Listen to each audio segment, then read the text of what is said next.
몇 번씩 봐도 은혜가 되는 그런 찬양입니다. 성희가 앞으로 또 커서 또 교회에 반주자로 서는 그날을 좀 기대해 보면서 참 예쁩니다. 할렐루야. 하나님의 크고 놀라우신 은혜와 사랑과 축복 여러분 모두와 이 시간으로 영상으로 드리는 모든 가정들 위해 충만하게 임하기를 주님의 이름으로 축원합니다.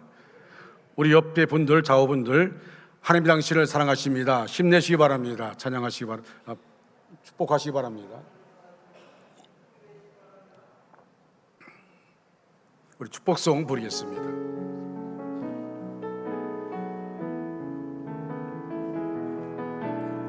평화 하나님의 평강이 당신의 삶에 넘쳐나기를. 평화 하나님의 평강이 당신의 삶에 가득하기를 축복합니다. 은혜, 하나님의 은혜가 나의 삶 속에 넘쳐나기를. 소망, 하나님의 소망이 나의 삶 속에 가득하기를 축복합니다. 아멘. 코로나19가 멈추지 않고 더욱 극성을 부리고 있습니다. 이제 원주시도 거리두기 3단계로 격상되었습니다. 우리가 좀 더 나아질 것이라, 좀 더 주춤해질 것이다 라고 생각했는데 갈수록 더 극성을 부리고 정부나 우리 모두가 정말 대책이 없다 하는 생각을 하게 되어집니다. 이 상황에서 하나님은 침묵하고 계시는 것처럼 느껴지는 것이 더 힘듭니다. 일본의 유명한 작가가 쓴 침묵이라는 소설이 있습니다. 17세기 도쿠가 봉건 통치시대에 자행된 기독교에 대한 맹렬한, 아주 극렬한 박해를 다룬 실화입니다. 내용 중에 이런 부분이 있습니다. 기독교인 두 농부가 동네 사람들이 보는 앞에서 파도가 밀려오는 바닷가 위에 세워진 나무 십자가에 묶여 있습니다. 그들이 예수를 믿지 않겠다고 한마디만 하면 될 텐데 여전히 예수님을 부인하지 않습니다. 그 동네 사람들 앞에서 십자가에 달려 있는 것입니다. 두 농부는 고통스럽게 결국 순교의 길을 가게 되어집니다. 썰물과 민물 때문에 밤에 이 물이 들어오면 목까지 물이 찹니다. 얼마나 춥겠습니까? 아무도 그를 보호할 사람이 아무도 없습니다.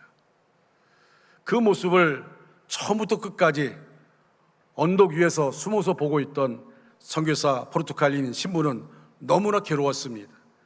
그래서 이렇게 외칩니다. 과연 하나님은 존재한단 말인가? 존재하신다면 어째서 이렇게 침묵할 수 있는가? 하나님, 도대체 당신은 지금 어디에 계시는 것입니까?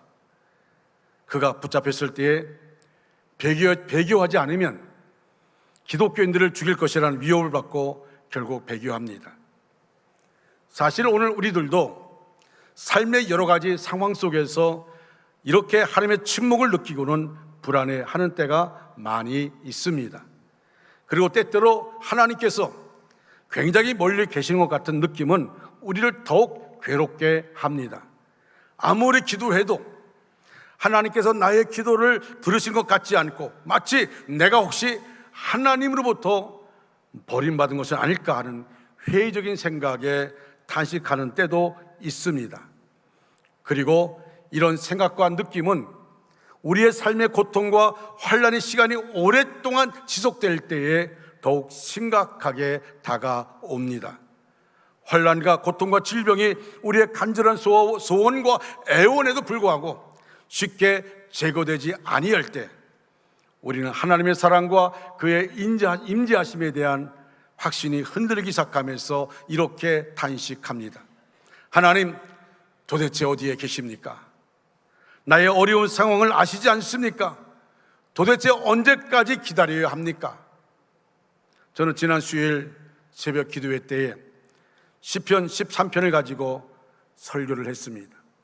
그리고 이 말씀을 다시 묵상하는 가운데 너무 귀한 은혜가 내 마음속에 들어왔습니다. 그래서 이 말씀을 가지고 오늘 주일날 이 말씀 가지고 우리 성도와 함께 이 말씀을 가지고 은혜 받고자 하는 마음 가지고 이 말씀을 가지고 나왔습니다. 시편 13편은 개인 탄원시의 전형적인 유형에 속합니다. 여러분, 시편의 기록 가운데 탄원시가 3분의 1 정도 됩니다. 탄원시가 많다는 것은 이스라엘 역사가 그만큼 험난했음을 보여줍니다. 찬송의 날보다 탄식의 날이 더 많았던 것이 이스라엘의 역사입니다. 그래서 시편은 고통 가운데 있는 사람이 읽으면 마치 이 시편의 글이 오늘 나에게 내 상황처럼 그렇게 느껴지는 것입니다.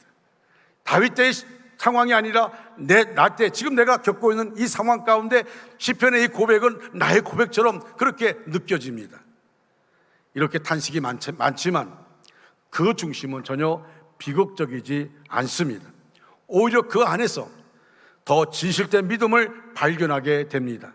끝까지 하나님께 대한 소망을 놓지 않는 믿음입니다. 심한 고통과 절망 가운데서 극한 경우는 죽음의 문턱에서 내일이 보장되지 않는 그 죽음의 문턱에서 하나님을 갈망했던 부르짖음이었기에 그 어느 성경에서보다 시편에서는 더 진한 하나님을 체험할 수 있습니다. 첫째로 자신의 번민과 근심을 기도로 탄원하는 사람은 주님의 신실하심을 체험하게 됩니다. 여러분, 오늘 본문의 1절과 2절 말씀, 나의 마음처럼 그렇게 한번 우리가 토하는 그런 같이 큰 소리로 읽겠습니다. 여호와여, 어느 때까지니까 나를 영원히 잊으시나이까? 주의 얼굴을 나에게서 어느 때까지 숨기시겠나이까?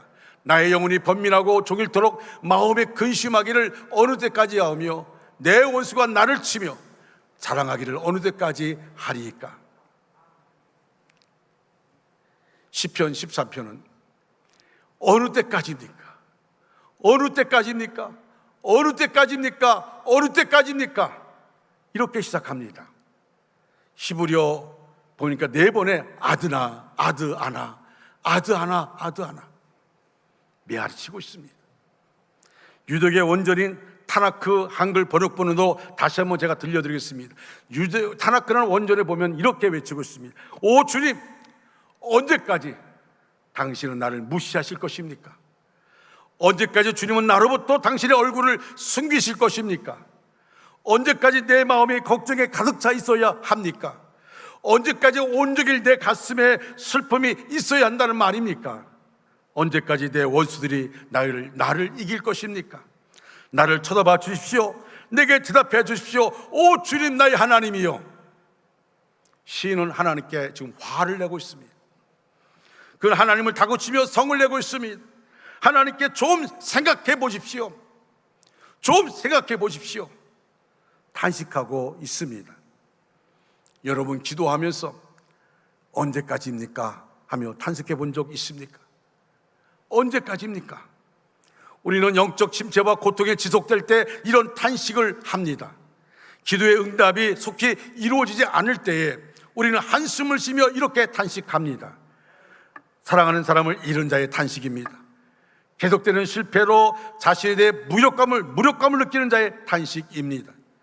질병의 고통으로부터 밤새 잠 못 이루는 삶을 살아가면서 하나님, 나를 언제까지 고통 속에 놔두실 겁니까? 라고 외칠 때가 있습니다. 어떨 때는 눈물 흘리며 몸부림치면서 하나님, 나를 언제까지 이렇게 놔두십니까? 외칠 때가 있습니다. 마치 하나님이 나라는 존재를 잊어버린 것처럼 느껴집니다. 어떤 때는 하나님이 과연 살아계신가 하는 의문이 들 때도 있습니다. 사람들의 조롱은 더욱 우리 처지를 비참하게 만듭니다. 그러나 희망은 하나님뿐입니다.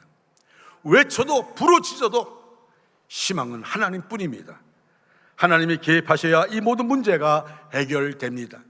그래서 그 하나님이 언제 역사하실까? 오늘도 언제까지입니까? 탄식으로 하루를 시작합니다.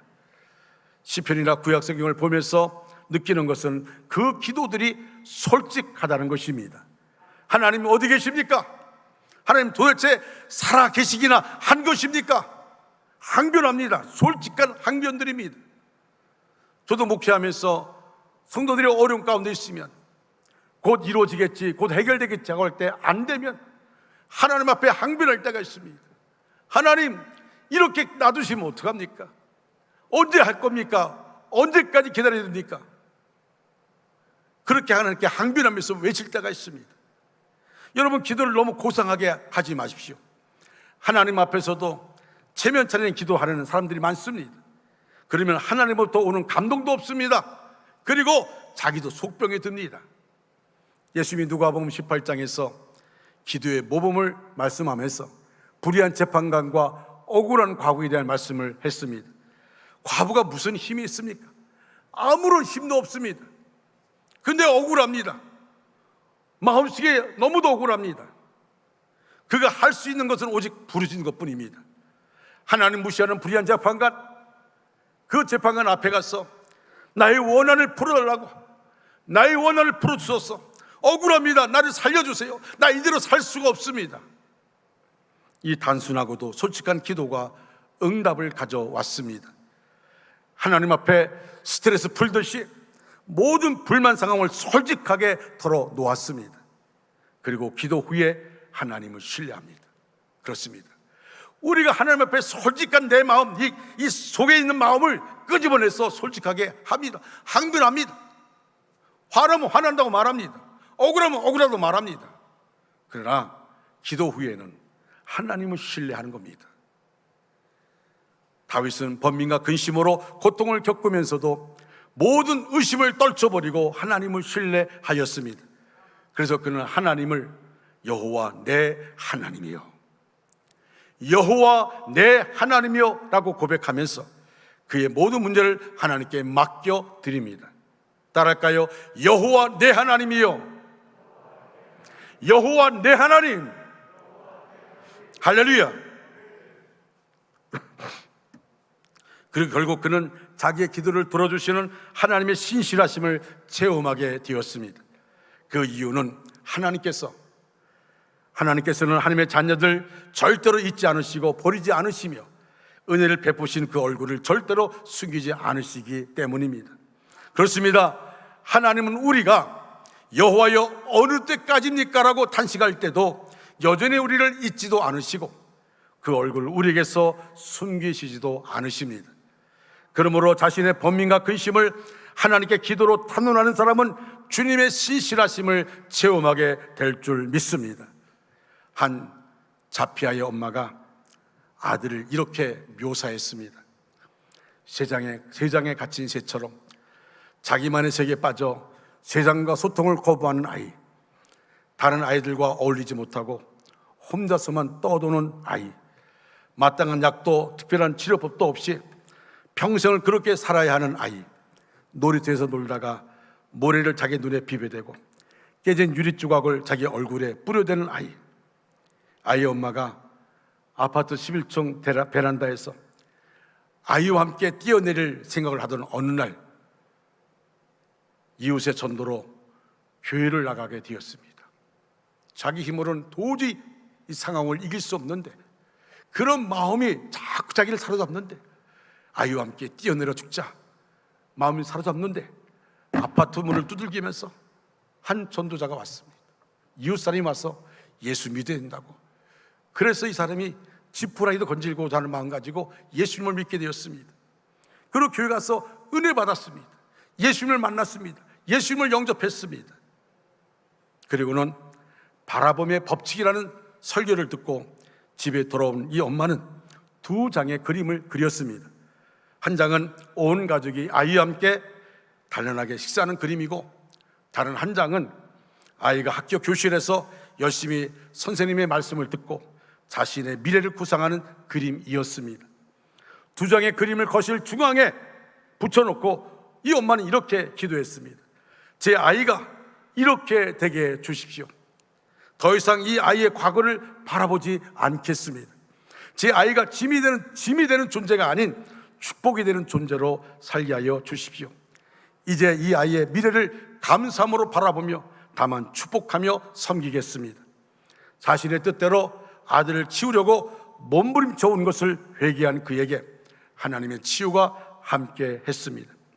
그렇게 엄마가 하나님 안에서 회복되자 모든 것이 변했습니다. 지난 4년간 아들의 상태가 조금이라도 좋아질까 해서 매달렸던 특수교육에서도 얻지 못했던 결과가 일어난 것입니다. 비로소 아들을 향한 하나님의 계획이 시작된 것이었습니다.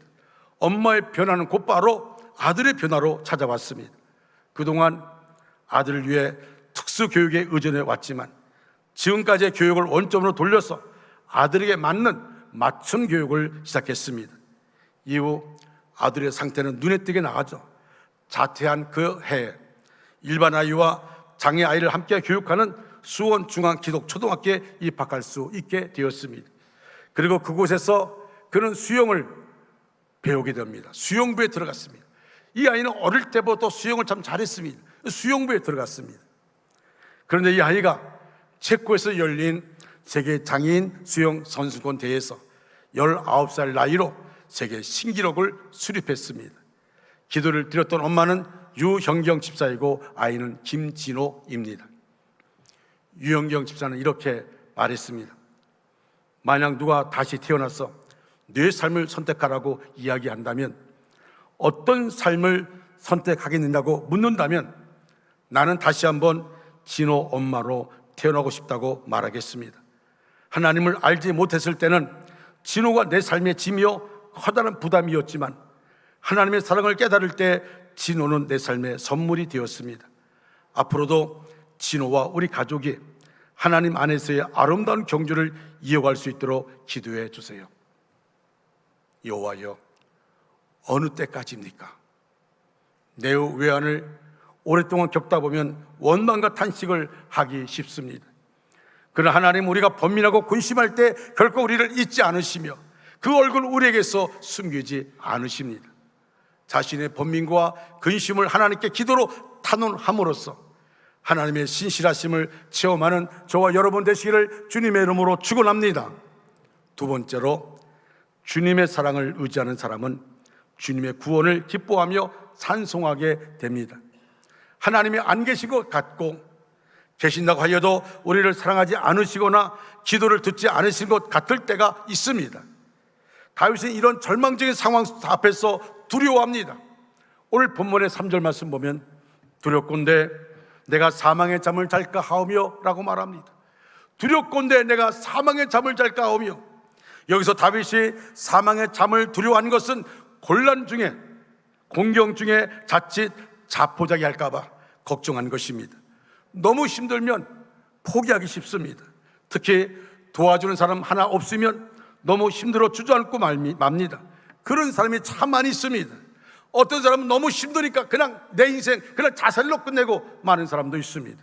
4절에 두렵건대 나의 원수가 이러기를 내가 그를 이겼다 할까 하오며 내가 흔들릴 때에 나의 대적들이 기뻐할까 하나이다. 우리의 생명은 하나님께서 주신 것입니다. 뜻이 있어서 보내주신 삶입니다. 이 사람은 고귀한 것입니다. 그런데 어렵다고 함부로 되겠습니까? 힘들다고 자포자기해서는 안 됩니다. 하나님이 주신 귀한 삶을 끝까지 지키는 것 우리의 사명입니다. 다윗은 그의 삶을 지키고 싶었습니다. 사망의 잠이 들어서 포기하고 싶지 않았습니다. 그래서 더욱 하나님께 기도하면서 외치는 겁니다. 그러나 이렇게 기도하던 다윗에게 놀라운 일이 일어났습니다. 오늘 본문 5절과 6절 말씀 다 같이 큰 소리 읽겠습니다. 나는 오직 주의 사랑을 의지하여 싸우니 나의 마음은 주의 구원을 기뻐하리이다. 내가 여호와를 찬송하리니 이는 주께서 내게 은덕을 베푸심이로다. 아멘.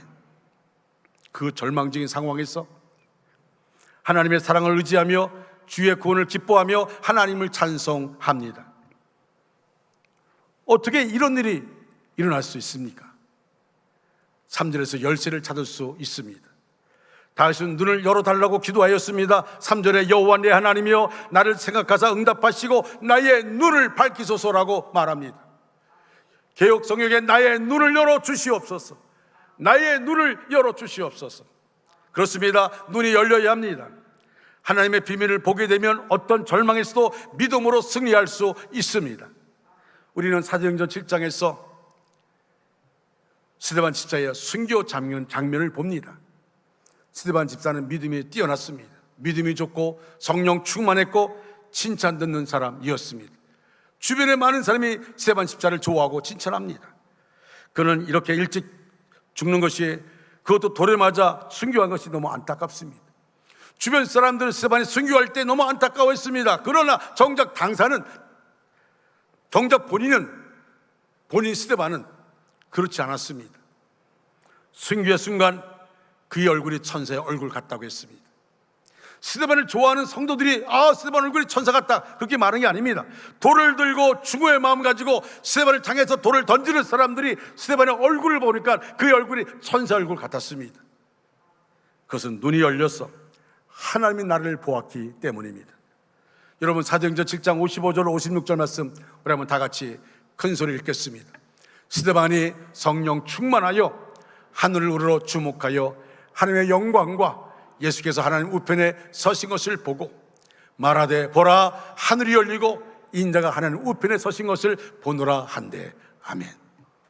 자, 이 말씀 앞에 저도 참 부러워하는 말씀이 있어요. 임종의 순간 순교의 자리에서 스데반이 외친 게 뭡니까? 나 억울합니다 라고 외친 것이 아닙니다. 억울할 수밖에 없는 상황 가운데 그는 그렇게 외친 것이 아닙니다. 그는 말합니다. 보라 하늘이 열리고 인자가 하나님 우편에 서신 것을 보노라. 임종 순간에 이렇게 고백할 수 있다면, 나의 임종 순간에 하늘이 열렸다고 고백할 수 있다면 이것처럼 귀한 것이 어디 있습니까? 하나님 나를 보고 나니까 복음을 전하는 사명을 감당하다가 죽는 것으로 너무나 감사한 것입니다. 내가 무엇이간데 내가 이렇게 예수의 복음 전하다가 순교할 수 있습니까? 너무 감사한 겁니다. 나는 존재가 무슨 존재인데 주님 보좌에 앉아 계신 것이 아니라 일어서서 두 팔을 벌리고 스데반아 나에게 오라고 하시는 겁니까?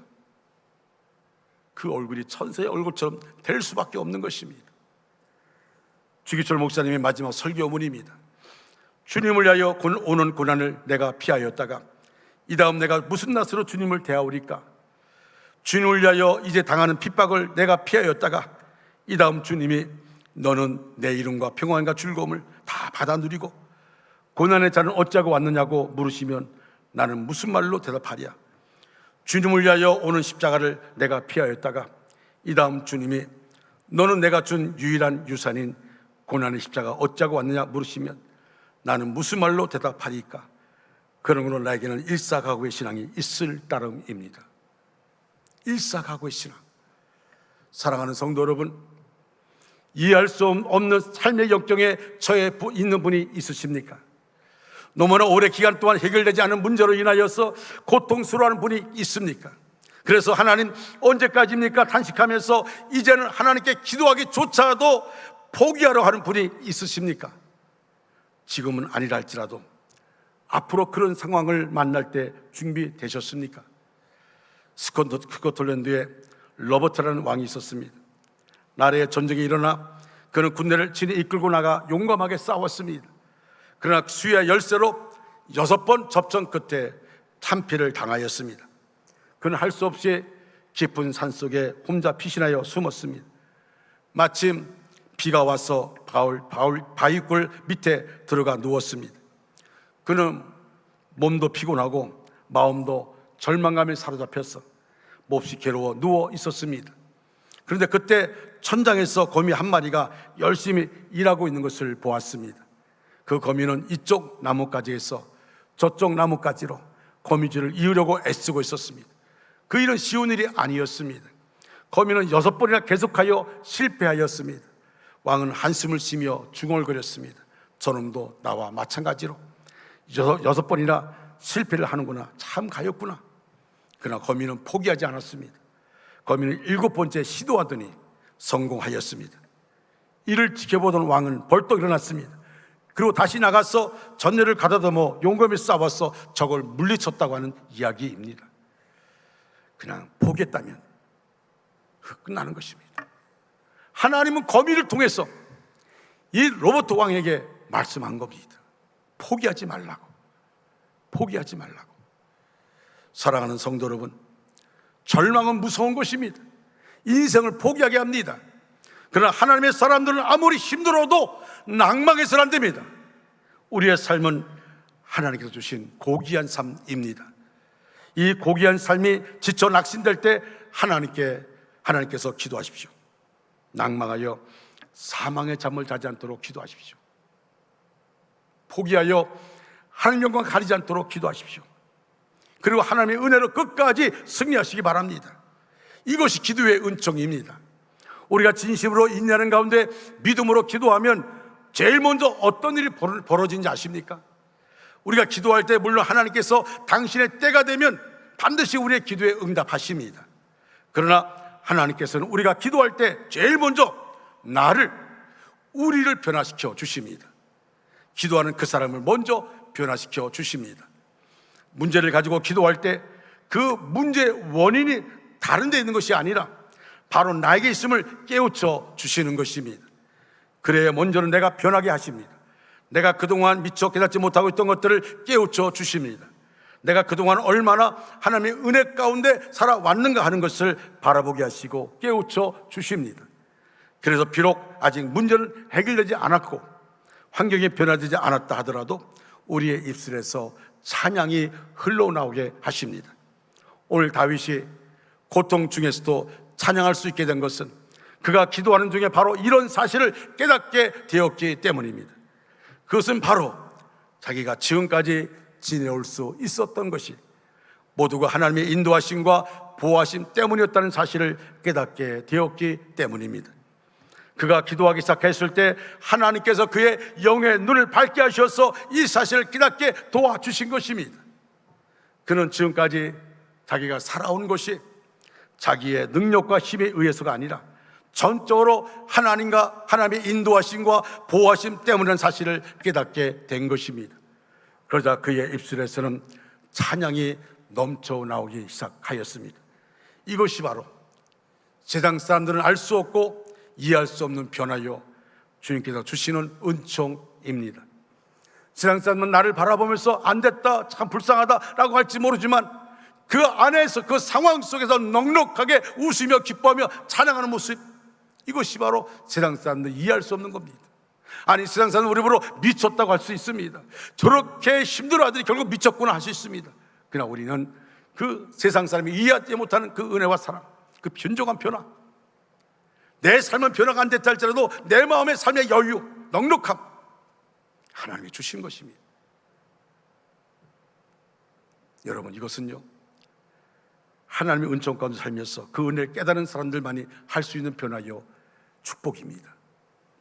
사랑하는 성도 여러분, 아까 서두에 말씀드린 침묵이라는 책의 결론 부분을 보면 하나님과 신부와의 이런 대화의 장면이 있습니다. 먼저 신부가 말합니다. 주여, 당신이 언제나 침묵하고 계시다는 것을 원망하고 있었습니다. 주님 어디에 계셨습니까? 주님 어디에 계셨습니까? 그러자 하나님께서 이렇게 대답을 하십니다. 아들아, 나는 침묵하고 있었던 것이 아니다. 다만 너희들과 함께 고통을 나누고 있었을 뿐이다. 여러분, 하나님이 침묵하실 때 낙심하지 마십시오. 하나님께서 숨어 계시더라도 의심하지 마십시오. 하나님은 여전히 살아계십니다. 하나님은 우리의 신앙 성숙을 위해서 숨어 계십니다. 하나님은 알고가 쭉정이를 골라내기 위해서 침묵하십니다. 하나님이 침묵하신 이유를 알아야 합니다. 하나님의 섭리를 깨달아야 합니다. 사랑하는 성도 여러분, 우리의 인생을 뒤돌아보면 고백하게 되는 하나님의 모습, 내게 은덕을 베푸시는 하나님. 여러분, 개역 성경에 보니까 이렇게 말합니다. 나를 후대하시는 하나님, 나를 후대하시는 하나님. 다윗이 고백하면서 어느 때까지입니까? 어느 때까지입니까? 어느 때까지입니까? 하겠다 했던 다윗이 마지막에 내게 은덕을 베푸시는 하나님, 나를 후대하시는 하나님, 그럴 자격이 없는데 나를 높이시고 나에게 은혜를 베푸신 하나님. 아까 우리 EDM 찬양단의 행복이라는 찬양 가사 가운데 이런 가사가 있어요. 이 찬양 가사를 제가 이렇게 찬양을 들으면서 나도 모르게 막 눈물이 나더라고요. 눈물 날 일 많지만 기도할 수 있는 것, 억울한 일 많으나 주를 위해 참는 것, 비록 짧은 작은 삶, 주 뜻대로 사는 것, 이것이 나의 삶의 행복이라고. 이것이 행복이라고. 세상은 알 수 없는 하나님 선물, 이것이 행복이라고. 하나님의 자녀로 살아가는 것, 이것이 행복이라고. 그렇습니다. 다윗은 일개 목동이었습니다. 8명의 형제 가운데 막내였습니다. 그러나 하나님은 그를 그 연단 속에서 이스라엘의 모든 사람이 존경하는 왕으로 세우셨습니다. 다윗의 손에 피가 가득하고 그 죄악이 머리 위에 넘쳤지만 그의 죄를 사유하시고 너그럽게 대하셨습니다. 시편 23편에 다윗은 이렇게 말합니다. 내 잔이 넘치나이다. 우리의 인생이 그렇습니다. 내 그릇 작은데, 내 그릇은 정말 작은데 그 안에 넘치도록 부어주십니다. 신앙인들이라면 누구나 그 마지막 고백이 내게 은덕을 베푸시는 하나님, 나를 후대하신 하나님에 대한 찬양이어야 할 것입니다. 사랑하는 성도 여러분, 지금 우리는 너무 힘든 시기를 살아가고 있습니다. 이해할 수 없는, 전혀 경험하지 못한 상황을 살고 있습니다. 그러나 하나님은 여전히 살아계시고 하나님은 나를 외면하지 않고 나를 주목하여 보십니다. 다윗처럼 공경 중에서도 하나님께서 침묵하실지라도 낙심하지 말고 다윗이 승리했던 것처럼 우리가 승리하는 저와 여러분 되시기를 주님의 이름으로 축원합니다. 같이 찬양하겠습니다.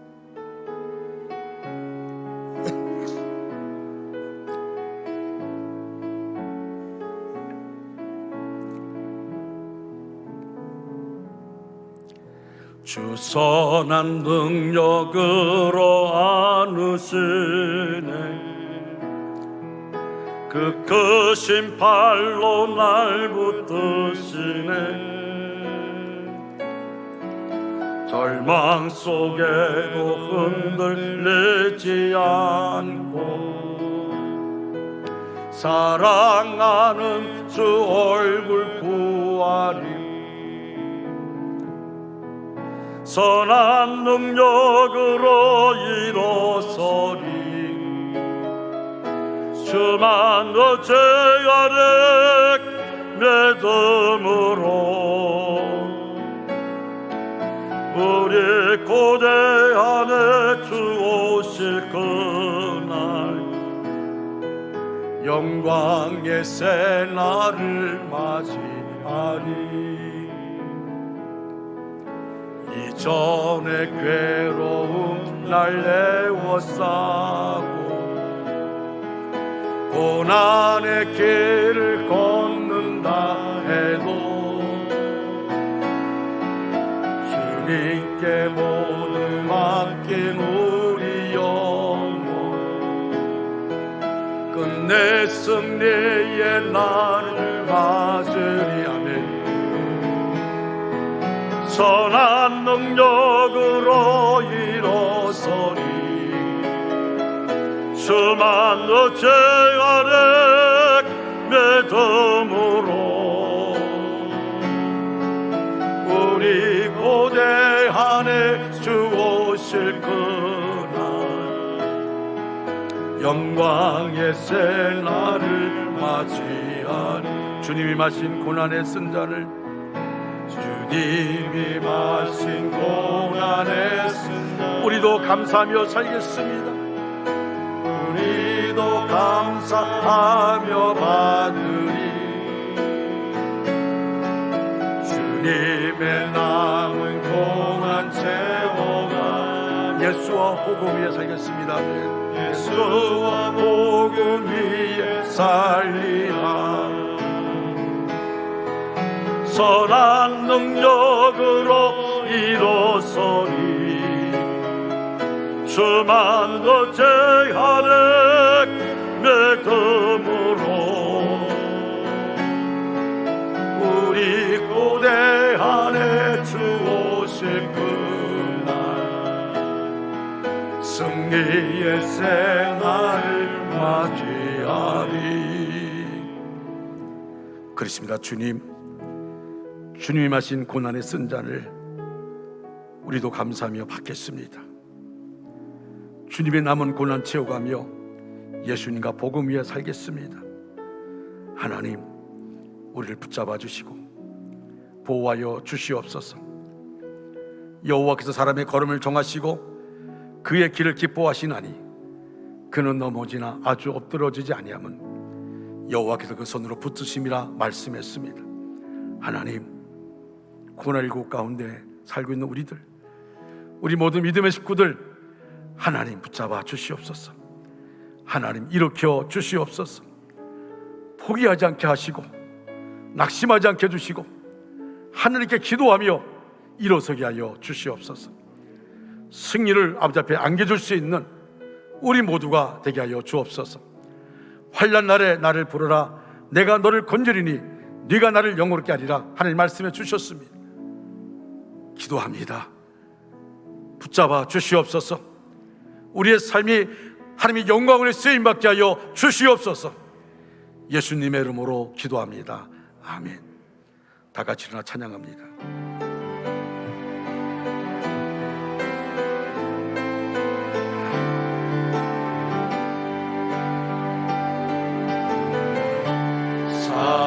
살아계신 주 나의 참된 소망 걱정 근심 전혀 없네. 사랑의 손에 갈 길은 뭐하니 내 모든 삶의 기쁨 늘 충만하네. 지금은 우리 구주 예수 그리스도의 은혜와 하나님 아버지의 극진하신 사랑하심과 성령님의 감화 감동 내주 위로 충만 역사하심이 우리 전체 위에 우리의 가정과 생업과 사업과 그 위에 원주 땅과 대한민국 위에 세계 도처에 흩어져 힘든 상황 가운데 위기 상황 가운데 복음을 전하는 선교사들 위해 이제로부터 영원토록 함께 하시기를 간절히 축원하옵나이다. 아멘.